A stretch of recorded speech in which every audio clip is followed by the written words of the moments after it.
comprar acá en Tercios Viejos, ¿no es cierto?, el próximo libro donde ese va a ser el tema fundamental, el tema de la memoria histórica, que es la falsa memoria histórica en contra de la historia. Ellos lo que quieren es sacar la historia, porque en realidad cuando a un pueblo se le saca su historia, lo que se le está robando es su patria. Es su patria. Entonces, acá hay que poner las cosas en claro. Yo lo he contado muchas veces a aquellos amigos que me conocen, que me han escuchado. Siempre pongo algunos ejemplos, como el ejemplo del Perú, el ejemplo de la conquista de México, porque son los más claros, pero también podría hablar de Colombia, de Paraguay, ¿no es cierto?, del Río de la Plata en su conjunto, para demostrar que esa conquista no existió, porque como decía Vasconcelos, la conquista le hicieron los indios, porque Cortés desembarca con un minúsculo grupo de hombres en las playas de México, ustedes lo van a ver en el libro, minúsculo grupo de hombres que no podían haber nunca conquistado un imperio como era el imperio azteca, conformado, cuyo ejército estaba conformado por 200.000 hombres. ¿Cómo se explica entonces que un minúsculo grupo de hombres conquistaron un imperialismo como era el azteca, que tenía un ejército compuesto de 200.000 hombres que conocían perfectamente el terreno, que ya habían guerreado ahí durante años, y que tenían una enorme experiencia en esos campos de batalla? Bueno, se explica en realidad porque México no existía, lo que existía era una nación, o en sentido romano, o pueblo, si ustedes quieren llamarlo pueblo o nación, en este caso sería indistinto, una nación azteca que oprimía a las otras naciones indígenas, a los tlaxcaltecas, por ejemplo, pero que no la oprimía, como uno se puede imaginar, robándole materias primas, pidiéndole horas de trabajo, la oprimía de la forma más atroz que ha conocido la historia de la humanidad, que era arrebatándole a sus hijos, arrebatándole a sus nietos, para llevarlos a un templo, sacrificarlos. Pero no se piensen ustedes que este sacrificio era simplemente una cuestión religiosa.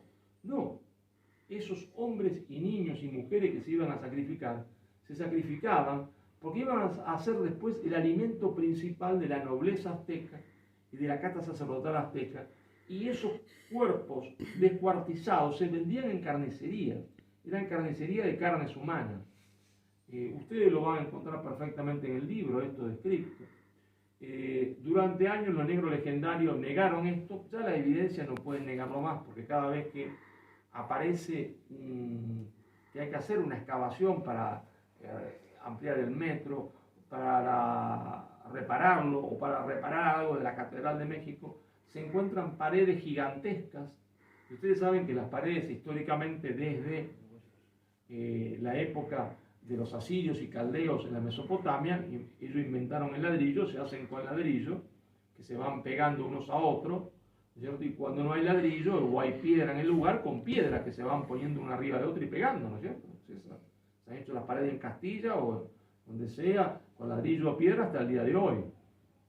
Bueno, cuando uno se encuentra con estas paredes de los templos, con los restos de las paredes de los templos aztecas, se lleva una sorpresa.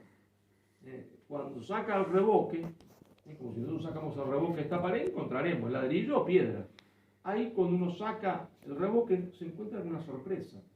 Ustedes van a ver las fotos en el libro. No hay, se entiende, no hay ladrillos. Entonces dirán ustedes, Marcelo, ¿hay piedra? No, no hay ni ladrillo ni piedra. Y si no hay ladrillo y piedras, ¿qué hay? Hay cráneos humanos.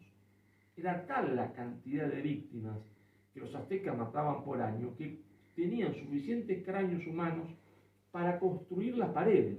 Entonces cualquiera que sea arquitecto o ingeniero, o aún no siéndolo, cualquier hombre que sepa multiplicar, se entiende, restar y dividir, agarra y dice, ¿cuántos se entiende cráneos hay en este metro cuadrado? Bueno, cuenta y dice, en este metro cuadrado hay, ¿no es cierto?, tantos cráneos, 100 cráneos, supongamos. Bueno, si el edificio azteca tenía tantos metros cuadrados, sabemos qué cantidad de cráneos fueron utilizados, es decir, qué cantidad de seres humanos fueron sacrificados y después utilizadas utilizado sus cráneos para construir esas paredes. Es una cosa monstruosa, cuya única respuesta que tienen los negros legendarios eran sus costumbres, y hay que respetarla. Respuesta ridícula, porque entonces eso justificaría cualquier cosa en el estudio de la humanidad pasada, presente y futura, ¿no?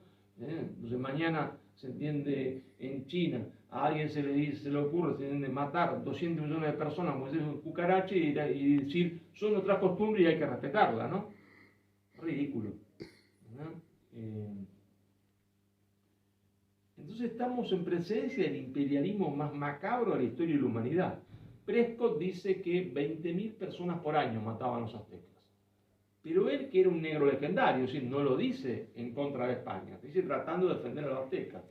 Pero tiene un rato de sinceridad y dice, no me atrevo a decir que la cifra de 150.000 personas muertas por año sea falsa.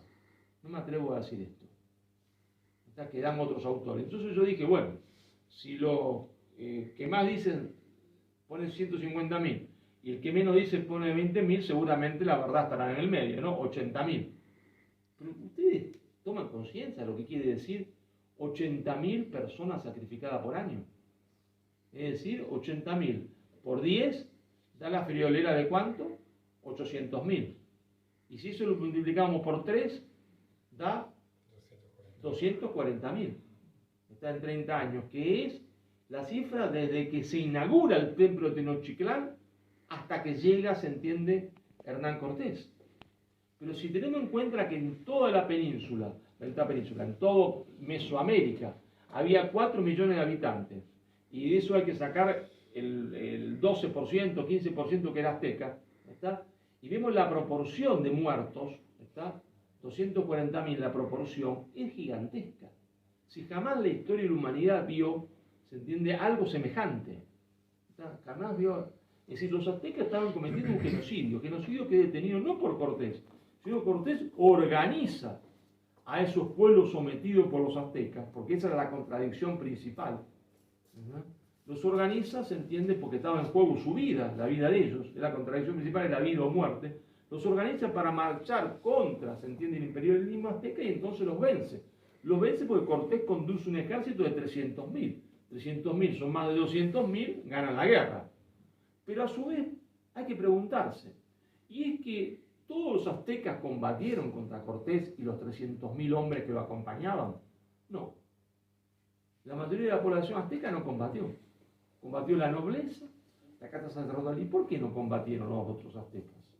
Porque el pueblo estaba embrutecido por un totalitarismo terrible que era el totalitarismo azteca. No había ni socialismo, ni comunismo, ni propiedad común de la tierra. Lo que había era un campesinado que apenas se le daba comida para subsistir, para que trabajara la tierra para los súper ricos, que era la casta sacerdotal y la nobleza. Y los súper ricos abusaban de las mujeres de los campesinos. Entonces, nadie estaba dispuesto a defender ese estado totalitario porque no era de ellos. Ellos eran, se entiende, el pueblo más explotado de la tierra. Pero lo más curioso de esta historia, por eso yo siempre digo que la historia de España en América es una historia de amor y no de odio, es que, imagínense ustedes, que Cortés avanza con esos 300.000 personas, toma Tenochtitlán, lo que los 300.000 indios que han sido víctimas de los aztecas quieren, ¿qué es? Lo que cualquier ser humano quiere, después que le han matado a su padre, a su madre, que le han quitado a su hijo. Los seres humanos no son ángeles, lo que quiere es venganza. Imagínense ustedes que ustedes tienen todavía, se entiende, en la piel la sangre de su hijo cuando se lo han quitado de sus manos. Lo que quiere es venganza. Querían hacer con los aztecas lo mismo que ellos habían hecho, que los aztecas habían hecho con ellos. Esa es la verdad, porque los seres humanos así. Y ahí aparece la figura de Cortés, está que dice, señores, eso no va a ocurrir. Cuando se da cuenta que se va a la venganza, y efectivamente hubo episodios de venganza, Cortés le para la mano y dice, no, señor, no va a ocurrir. Nosotros no podemos hacer lo mismo que ellos hicieron con ustedes. No podemos ahora, se entiende, matarlos y comerlos. No podemos hacer lo mismo.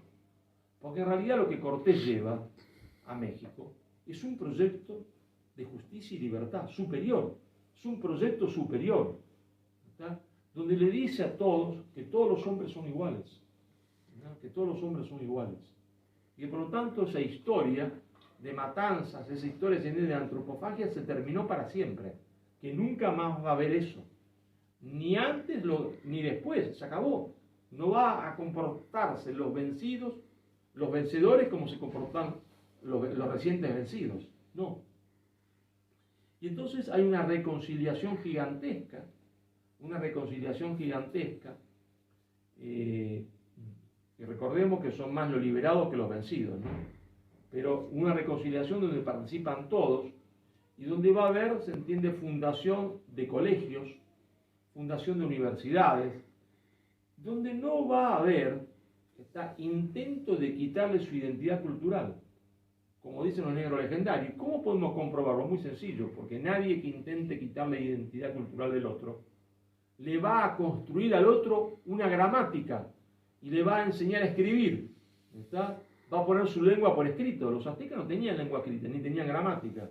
Y son los sacerdotes españoles los que le dicen, vamos ahora a escribir en náhuatl, y te voy a hacer una gramática para vos. Mal puedo yo decir que le estoy quitando la identidad a otro si yo le voy a dar al otro las herramientas que son las herramientas más precisas para poder mantener su identidad, que es enseñarle a escribir en su propia lengua y darle una gramática, mucho antes que los ingleses y alemanes tuviesen su propia gramática. No hubo ningún intento de quitarle su identidad, ninguna. Ni hubo ningún intento de imponerle una religión, sí de predicar, porque el español, sea laico, sea sacerdote, tenía la obligación, sentía la obligación en su corazón de predicar la verdad revelada, la nueva verdad. Pero no se lo imponía al punto tal que en un principio los sacerdotes franciscanos, casi todos ellos, los 12 apóstoles, como Tolinia, Fray Toribio, están, hasta diría yo, un poco decepcionados porque no obtienen resultados, ¿está? Hasta que se produce para los creyentes el milagro de la Virgen de Guadalupe, para los otros lo llamarán casualidad, o como quieran llamarlo, ¿está? Y entonces ahí se produce la conversión en masa de la población india al catolicismo, pero no hubo imposición. Y eso fue así en todas partes, ¿está? Y en todas partes todo el mundo comenzó a decir, es mejor que comencemos todos una historia nueva y que comencemos todos a tener una segunda lengua, que es el español, ¿está? Que nos permitirá comunicarnos en todo este continente, porque es a partir de que España está ahí que la gente tiene conciencia que es un continente, que se pueden comunicar unos con otros desde el Perú hasta México, desde Colombia se entiende al Río de la Plata. Entonces se va adoptando, ¿está? El español naturalmente, se va adoptando esta religión, naturalmente, porque hay que decir la verdad, no todas las religiones son iguales. ¿Cómo puede ser igual una religión, se entiende, como la azteca, cuyos dioses reclamaban a los hombres sangre y querían sangre cada mes para aplacarse, con una religión que dice, no, señor, esto no puede ser así, porque todos los hombres son iguales, aunque a veces no se cumpla? Entonces, el proyecto es superior que se le lleva, ¿no? Entonces, eso lleva a España a crear la Universidad de San Marcos 80 años antes que se cree la Universidad de Harvard en Estados Unidos. 80 años antes, yo lo pongo así en el libro, en realidad, si quisiese discutir con los norteamericanos, diría que mucho más años antes. ¿Por qué? Porque 80 años antes, si consideramos que un college es una universidad, y no lo es, ¿está? Porque para ser universidad uno tiene que tener varias carreras que se estudien, y ellos estudiaban una sola, entonces no era una universidad. Pero bueno, concedámosle a los anglosajones que son 80, pero 80 años antes de que se funde, se entiende, Harvard, ya está la Universidad de San Marcos. 33 universidades se van a crear. Justicia. Pero Dios no se lo da al rey el poder, sino que Dios se lo da al pueblo. Y el pueblo lo delega al rey para que el rey cumpla con el bien común. Y si el rey no cumple con el bien común, el poder vuelve al pueblo y el pueblo tiene derecho a derrocar al rey, a sacarlo al rey. Y es más, el padre Mariana va a decir, el pueblo tiene derecho al tiranicidio, a la muerte del tirano, porque un rey que no cumple con el bien común no se ha convertido de rey en tirano. Y ahí están los escritos de Mariana, del padre Suárez, del padre Victoria, explicando estas cosas que se van a enseñar en América. Toda la doctrina de Suárez, está de la Escuela Teológica Española, todos sus discípulos van a ir a América a predicar estas cosas. Entonces, Maquiavelo diría, Nicolás Maquiavelo, el autor, ¿no es cierto?, del Príncipe, el creador del realismo político, pero España está loca. ¿Cómo va a enseñarle a esa gente que si el rey no cumple con ellos y no los favorece y no actúan para el bien común de ellos, tienen derecho esa gente a sacarlo al rey? Pero están locos. No, España no estaba loca. España no consideraba, se entiende, a Hispanoamérica como una colonia, sino como reinos. Y no consideraba a los hispanoamericanos como colonos, sino como súbditos de Castilla, a partir de una máxima que es creada por la más grande reina de España, que fue Isabel la Católica. Porque mucho antes que la Escuela Teológica Española definiera esto teológicamente, diera origen a este derecho político, Isabel intuye esto. Y lo intuye de tal manera que dice, señores, no sabemos qué nos hemos encontrado, si es un continente nuevo, 4 islas, pero lo que sí está claro, que esas personas no serán esclavizadas, esas personas serán súbditos míos, súbditos de Castilla, con igualdad de derecho como todos los otros, se entiende, españoles, como todos los otros súbditos de Castilla. Entonces Isabel dice, cuando dice esto, dice, no habrá colonialismo, no habrá imperialismo, pero para que no haya imperialismo, a su vez, tiene que haber una cosa muy importante que nunca existió cuando los ingleses dominaron un territorio, y nunca existió cuando los franceses dominaron un territorio. Tiene que haber el mestizaje. E Isabel dice, cásense indios con españolas y españoles con indias. Porque cuando hay mestizaje, cuando el que llega se funde su sangre con el que está, y producto de eso nace un niño, y ese hombre español considera a ese niño como su hijo y le está dispuesto a darle la mejor educación posible, y lo mayor se entiende que pueda darle lo mejor que pueda darle, entonces no hay más colonialismo, porque los dos ya se mezclaron, son uno.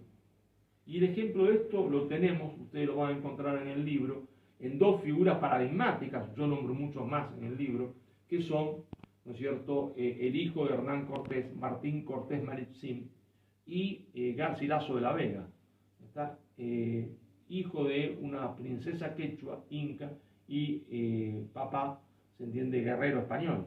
Garcilaso de la Vega era trilingüe, ¿está? Trilingüe, sabía y hablar, escribir quechua, español y latín. Yo pregunto, en los mejores colegios de Madrid hoy, en los colegios de las afueras, a ver cuántos alumnos son trilingües. A lo máximo son bilingües. Pero si hay alguno que sea trilingüe, que sea capaz de no hablar y escribir en 3 lenguas, digo si además conoce 2 o 3 lenguas más. Porque Garcilaso hablaba y escribía en 3 lenguas, pero conocía lo suficientemente bien el toscano, que después será el italiano, ¿verdad?, para traducir la Divina Comedia del italiano al español. Así que tenía un conocimiento de muchas lenguas, ¿verdad? Entonces, y eso se lo dio su padre, que quiso que tuviese la mejor educación posible.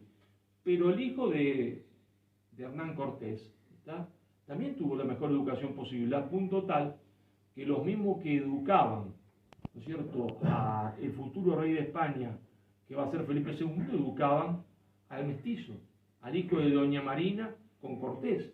Y ese indio mestizo, ese español americano, ese español mexicano, jugaba con el futuro rey de España. Entonces, ¿dónde está la discriminación racial? ¿Dónde está? Por supuesto que hay casos individuales que deban haber existido, eso no hay duda, porque no estamos hablando que esta empresa, que los antiguos griegos hubiesen atribuido a los dioses, esta empresa que los griegos hubiesen atribuido a los dioses no está hecha por ángeles, está hecha por hombres, ¿no? Y los hombres, individualmente considerados, muchas veces delinquen, muchas veces pecan y hacen cosas horribles, claro. Pero si el árbol nos deja ver el bosque, vemos que el bosque es completamente distinto. Vemos que es completamente distinto.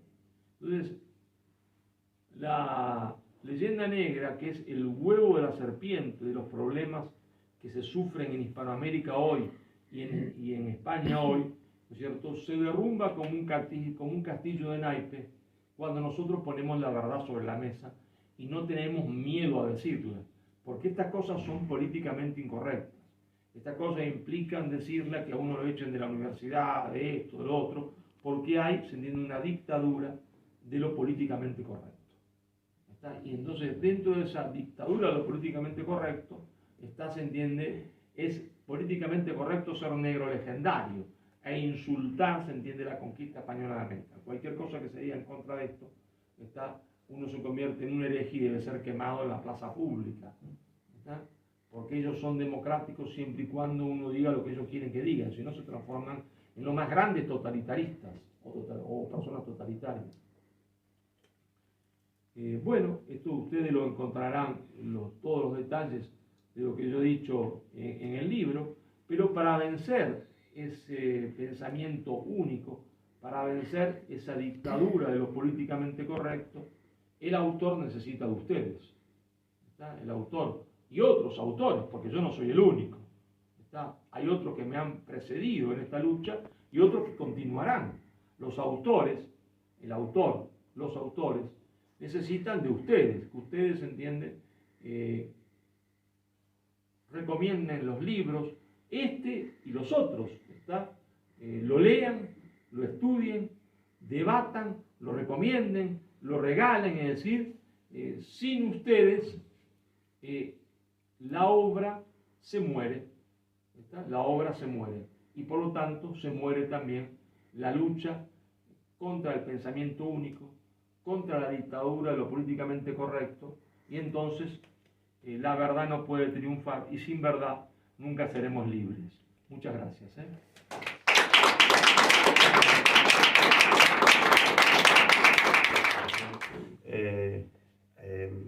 Lo que yo estoy apreciando en los últimos, digamos, en el último tiempo tal es como una campaña un poco más organizada a nivel de expertos, de historiadores, de especialistas, ¿no?, en la historia, de una manera un poco más organizada que como estaba al principio, ¿no?, para combatir toda esta información en contra, ¿no?, que se arrastra. Me da esa impresión. Hay algo con el documental que hicieron de la globalización, de la primera globalización, eso fue un paso muy importante, pero realmente hay algo, porque es cierto que nosotros como lectores tenemos que ser transmisores de esta información en la medida de lo posible, pero es una manera muy limitada. Yo creo que es importante que todo esto se divulgue de una manera bien organizada, ¿no?, a través de historiadores como ustedes, como usted, organizadamente. Y de cara pues en otros países a nivel internacional también, sobre todo en Hispanoamérica, en España y Hispanoamérica, pero también en otros países, ¿no?, los países anglosajones, ¿no? Esto, ¿hay alguna campaña, hay algo organizado con el tiempo a medio plazo, a largo plazo? No es nada organizado, porque hay que ser sincero, porque hay muchos que a uno le palmean la espalda, pero para organizar algo se necesita financiamiento.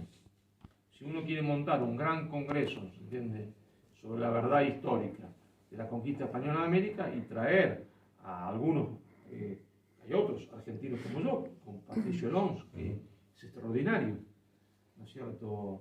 Bueno, pero hay que pagarle el pasaje, hay que traerlo y alojarlo, ¿está?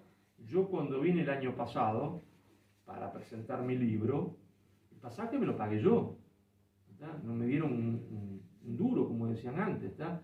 Y le dije en casa que tenía para 3 días de hotel, y esa es la verdad, ¿está? Y me dijo, ¿y qué vas a hacer? Bueno, si no consigo ningún amigo o amiga que me dé alojamiento en su casa, me vuelvo, ¿está? O hay una plaza, todavía no hace mucho frío, ¿está? Felizmente tuve muchos amigos, entre ellos Almudena de Maeztu, que me alojó en su casa generosamente, me abrió las puertas de su casa.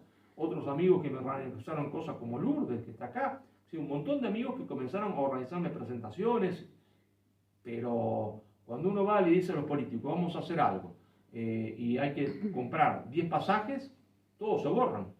Ninguno pone la plata para los 10 pasajes, los 10 y las 10 y 4 noches de hotel. Todos se borran. todos dan una gran palmada, qué bien, que esto es lo que hay que hacer, pero a la hora no tenemos presupuesto.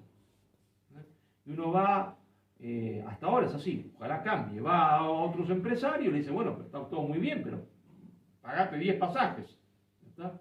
Para que organicemos que vengan 2 de México, 2 de Argentina, 2 de Colombia, 2 de Burgos, todo muy bien, pero los 10 pasajes no aparecen, ¿está? Y los días de hotel tampoco, ¿no? Y entonces hay una reacción, muchos de los que están acá también han sido protagonistas, como Lourdes y otros amigos, como Miguel Bertodano, pero esa reacción es porque esas personas individualmente tienen ganas y se juntan y hacen cosas, pero sin ningún tipo de apoyo, solamente con sus esfuerzos, ¿está? Con su sacrificio, ¿no? Y ahí muere todo, ¿está? Y cuando alguna universidad hace algo, como las universidades son siempre tibias porque tienen miedo, hacen cosas a media. Entonces invitan a 2 nuestros y 5 negros legendarios para hacer ver que son democráticos, ¿no? Y que son más también. Claro. Por eso digo que hay una reacción, ¿está? Que entre otras cosas, esa reacción se la debemos a María Elvira Roca Barea, con su libro Imperiofobia, que es la primera que embiste contra esa muralla negro legendaria. Después nos sumamos otros a esa embestida y hemos abierto una brecha en esa muralla negro legendaria, en esa fortaleza, se entiende, de lo políticamente correcto. Pero eso se ha abierto a puro coraje. Yo insto a que, bueno, claro que hay que organizarlo y sería bueno organizarlo y estamos intentando organizarlo, pero lo que hay hasta ahora es puro esfuerzo personal, puro sacrificio personal, pura generosidad de muchos, ¿está? Para continuar abriendo esa brecha. Pero hasta ahora, solo eso. Otros lo están grabando, por eso es que políticamente incorrecto. Si No. primero la dama me cuelga mañana en París. Bueno, hablando precisamente sobre eso, sabemos cómo está la Universidad Española, lo complicado que está, lo tibieza, pero ¿y en el resto? En Hispanoamérica. Igual o peor. Igual o peor. Todas las universidades hoy, privadas, públicas, católicas, laicas, o son negrolegendarias o se mueren de miedo de decir algo que sea parte de lo políticamente correcto. Entonces dicen, no, callate, no seas loco, porque no digas eso, no se puede decir, te van a echar, no es conveniente decirlo, ¿está? Todo el mundo calla. Es un pacto de silencio, entonces. Así es. Realmente. Pero la gente que te dice cállate, te está dando la razón al mismo tiempo. Sí, pero no sirven para nada. Son aquellos que nuestro Señor Jesucristo decía en el Evangelio, los tibios, los vomitaré de mi boca. Prefiero se entienda al enemigo que me enfrenta. ¿No está? Prefiero a esos. Todo el mundo se acomoda a la dictadura de lo políticamente correcto. Es que todo lo políticamente correcto te lo han vendido de un signo o con unas consignas. Así es. Así es. Sí, ahora un sí. poco por donde iba yo, pero yo quería contar mi caso particular, ¿no? Yo estudié en la AGB, colegio, la primaria, y recuerdo un año que hicimos un trabajo para una ONG sobre la historia de la conquista de América por parte de España. Hicimos una especie de periódico y en el cual todo era absolutamente leyenda negra. Yo entonces no tenía ni la menor idea. Una introducción a los más jóvenes para motivarlos también a la lectura, ¿no? A algunas personas hay que motivarlos a que lean. Bueno, el documental puede servir también para eso, es un documental extraordinario. Yo creo que incluso a la gente joven que no tiene la afición a la lectura le sería más ameno incluso ver el documental. Y sí, pero hay que siempre fomentar la lectura, porque Sí, por supuesto. el conocimiento hay que afianzarlo, ¿está? Hay que afianzarlo. Si uno no afianza el conocimiento no puede sostener ningún debate. Y el conocimiento se afianza con los libros para poder después debatir, porque ustedes tienen que dar la batalla del debate, ¿está? No pueden dejarse llevar por delante. Para no dejarse llevar por delante hay que estudiarlo, el libro. ¿Está? Entonces decir, no, un momentito, esto no es cierto por esto y esto. ¿Está? Y hay que dar esa batalla, no hay que tener miedo de darla, ¿está? porque si no nos dejamos llevar por delante, ¿está? Y hay que parar el carro, basta. Basta se entiende de mentira, basta. Lo que vos decís no es cierto por esto y esto. Entonces no alcanza con la parte que se entiende de imágenes. En fin, hay que tener basamento sólido. Claro, ¿no? Sí, Otro factor relacionado es que el Dios nos libre de la funesta manera de pensar, existe también. Es decir, ahora mismo la gente, creo yo, que estudia menos, se esfuerza menos, tiene menos conocimiento y todo el mundo, pues como es igual, mucho 80 quizá, porque ahora no hay puestos de trabajo o no hay tantos, no se sube tanto, la escalera social tiene muchos escalones que no te permiten subir. Entonces, pues eso es un factor que incide mucho. Luego el otro factor que incide es que falta ejemplo desde arriba, desde toda la sociedad, y hace 40 años, por ejemplo, la gente podía decir, oye, se podía ser, soy pobre pero honrado, eso era un valor. Hace 20 años decía, soy pobre y soy honrado, y soy honrado, y decía, bueno, pero vale. Y ahora, hoy por hoy, se dice, soy honrado, en mucha parte de la sociedad dice, encuentras una cartera y no la devuelves, y si la devuelves es que eres gilipollas. Entonces, faltan mucho los valores esos. O sea, es decir, es imposible que sin esos valores, sin ese conocimiento, sin la formación, sin los valores dados por el ejemplo, ¿qué posibilita? Posibilita que como todo el mundo roba, no hay ejemplo, no hay valores, pues resulta que aquí hay un capitán general que ha sido Sánchez, ha ido con la bandera del Betis, ha ido a las elecciones. Inmediatamente que se abrieron las elecciones, se dio 180 grados la vuelta y dijo, y ahora soy de Sevilla. ¿Qué sucede con esto? No pasa nada porque yo loco. Lo que pasa es que hay miles de apeseberados que van detrás de él, le van aplaudiendo cuando está ahí, y cuando da 180 grados la vuelta, le siguen aplaudiendo. Entonces, hay tres factores que son: un factor que es el factor de la formación, que nadie se quiere formar ahora, o mucho menos. El otro factor de la ejemplaridad, que falta un montón. Y el otro factor de muchísimos apeseberados por esa ejemplaridad que falta, que son los que realmente mantienen en el poder a figuras caudillistas, que la democracia está fallando mucho, no en España, sino en todos los sitios. Veamos a Trump, veamos a Putin, y entonces eso es lo que hay que evitar. Lo que yo le pregunto, después de decir estas consideraciones que aporto, es decir, ¿qué podemos hacer a nivel individual? Ya sabemos que la financiación es súper importante, porque ahí se mueve todo, los más media están comprados por el poder, pero ¿qué podemos hacer a nivel individual? Bueno, a nivel individual, primero formarse, ¿no? Lo primero es siempre formarse, y si uno está formado, reforzar la formación. Por eso digo, hay que agarrar los libros, estudiarlos. Después, ¿no es cierto?, sin agresividad, pues no hay por qué ser agresivo, el que tiene la verdad no necesita la violencia, el que tiene la violencia no tiene la verdad, no dejar pasar ninguna disputa. Es decir, mira, estás equivocado. Es decir, estar dispuesto a discutir en cada lugar, sin agresividad, con muchísimo afecto, y estás equivocado, y decirlo muy tranquilamente, estás equivocado por esto y esto. Es decir, porque hay mucha gente que está en ese sector porque no sabe, porque nunca ha visto ni nunca nadie le ha dicho nada. Ayer me encontré con una señora que me dice, es la primera vez que escucho, se entiende, que la leyenda negra no es cierta. Nunca, ella solo había escuchado, se entiende, la versión histórica de España que presenta la leyenda negra. Nunca. No había escuchado nunca ninguna crítica de eso. Entonces se quedó asombrada.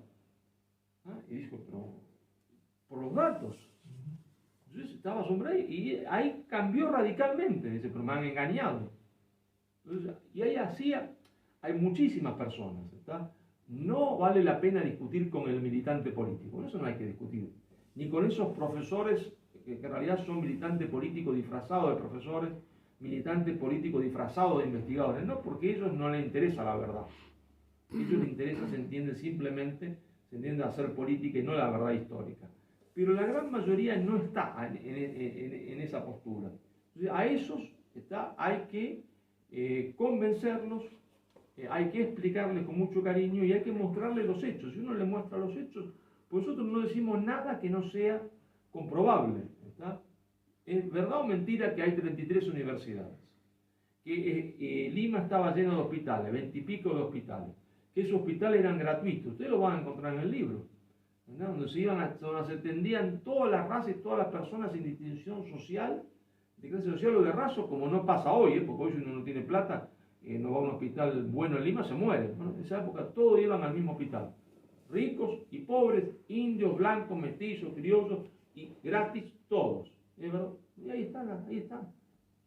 O sea, hay que explicarle a la gente, ¿está? Explicarle a la gente despacito, digamos, un pesimista de la cabeza y un optimista del corazón, ¿no es cierto? Creo que lo mejor que ha pasado es la reacción, o sea, hay una reacción, cosa que hace 4 o 5 años atrás no había, ¿no es cierto? Y esa reacción es muy importante porque las sociedades son como un cuerpo. Es decir, la fiebre, ¿qué es? Una reacción del cuerpo para tratar de defenderse de un virus que la está atacando, el virus neurolegendario. Hasta hace poquito no había ninguna reacción, es decir, que el cuerpo iba a morirse. Ahora hay una reacción, hay reacción acá, en Quito, en Buenos Aires, San Rosario, hay una reacción. Nosotros no podemos decir cómo va a ser el futuro. Nosotros tenemos que organizar el futuro. Tenemos que organizarlo el futuro. Tenemos que ganarnos el futuro. Y ganarnos el futuro quiere decir pelear el presente. Quiere decir pelear en el presente. Si nosotros somos capaces de pelear en el presente, yo no tengo ninguna duda que ganaremos el futuro. ¿Por qué? Porque si uno mira para atrás, ellos ganaron porque no había ninguna reacción. No tenían nadie delante. Es decir, como si hay un partido de fútbol y hay un equipo y no tiene nadie delante. Entonces, claro, puede poner en el otro arco todos los goles que quiera, porque cada vez que saque la pelota es un gol. ¿Está? Entonces, ganan porque no había nadie que se lo pusiera. Ahora, por primera vez, se le opone algo. ¿No? Y yo pienso que si nosotros logramos organizar eso y perseverar en eso, yo no tengo ninguna duda, porque lo que ellos dicen no es cierto. Es decir, se cae como un castillo de naipes. Lo que pasa es que han triunfado porque no había equipo contrario. Entonces, claro, cualquiera gana un partido si no hay equipo contrario, porque cada vez que saca la pelota, la pone en mitad de la cancha, la lleva, hace un gol cada minuto. Porque no había defensor, no había nadie que se lo ponga. Y yo pienso que esto es lo fundamental, es decir, yo cuando le digo compren el libro, los autores, él lo sabe mejor que yo, del libro no ganan casi nada. No es para vender un libro, sino para que ustedes tengan una herramienta, se entiende, en sus casas para utilizar, no para que se lo lleven y se duerman con el libro y no lo lean, no, lo pongan se entiende, como quien compra un cuadro. No serviría para nada eso. El libro sirve y en tanto y en cuanto no es que vaya a una biblioteca o un estante o arriba de una mesita de luz, sino que es para que el libro se lea y no alcanza con ser leído. Este libro, como los otros, tiene que ser estudiado porque ese equipo lo forman ustedes. Ustedes tienen que dar la batalla en las calles. Con la mamá, como decía él, con la tía, con la abuela, con el hijo. Decirle, mira hijo, lo que te enseñaron no es así, fíjate. Está a la tía, mira tía. Es decir, ¿cómo se entiende? Mamá, le vas a decir a la tía, se entiende, tierra asesino. Fíjate que el único hospital en pie que existe en México, más antiguo del mundo también, y más antiguo de México, lo hizo Hernán Cortés. Y funciona hasta el día de hoy. Fue ahí donde se hizo la primera operación del corazón. Usted va a encontrar el nombre del médico en el libro. Hay que decirle, mirá, mamá, ¿qué está diciendo? ¿Qué está diciendo? El que era un asesino era Montezuma, que mataba a 20.000 tipos por año y se los comía. Cortés detiene un genocidio. Que el que estaba llevando a cabo Montezuma, que se mataba a la friolera de 20.000 tipos por año y se los comía. ¿Usted entiende lo que es matar a 20.000 personas y comérselas? Es decir, el famoso pozole, que es el plato tradicional de México, lo que los negros legendarios no se atreven a decir, mentirosos, que el pozole que hoy se hace con cerdo se hacía con carne humana, está con muslo humano, y que España, la salvaje España, prohibió, se entiende, que se siguiera utilizando carne humana. ¿Está? Bueno, entonces, señores, ¿quién era el asesino? Los asesinos eran los aztecas. Pero esto hay que explicárselo, darle los datos. Por eso los libros son para ser leídos, estudiados, pero si ustedes lo leen, lo estudian, y se lo guardan ustedes, y no se lo comunican a nadie, y no se atreven a discutir con nadie, bueno, tampoco sirve. Bueno, sirven tanto y en cuanto ustedes ahora son libres, no están presos de la mentira, pero en realidad queda muerto ahí. No, es para que nosotros, todos ustedes, discutan, ¿está? Con amor, con cariño, con quien se puede discutir.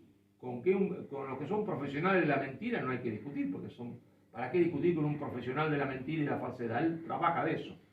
pero con los otros hijos, con la tía, con la mamá, con la prima, con los hijos, con los nietos, ¿está? Agarrar y decirle, mira, pues, lo que te dicen en el colegio no es cierto. ¿Por qué? ¿Por qué, abuelo? Y no es cierto, por esto, por esto, por esto. Con los amigos, ¿está? ¿Cuántos amigos cambiarían si uno le regala este libro o otro? Y el tipo dice, pues, nunca había leído esto. Nunca nadie me dijo esto. Montones, pero comencemos, ¿se entiende? Un día vino, qué tontería que dije, hace muchos años, Ortega y Gasset, que no es de mi devoción, debo decirlo, pero algunas cosas interesantes tuvo. Llegó a Buenos Aires y los argentinos discutían, vamos a hacer esto. Entonces Ortega los miró y dijo, señores argentinos, a las cosas, hagan cosas, dejen de discutir. Bueno, yo le digo a ustedes, españoles, a las cosas. Ahora se entiende las cosas quiere decir discutir en la calle, predicar, se entiende, no dejarse llevar por delante. Así que a las cosas. Muchas gracias.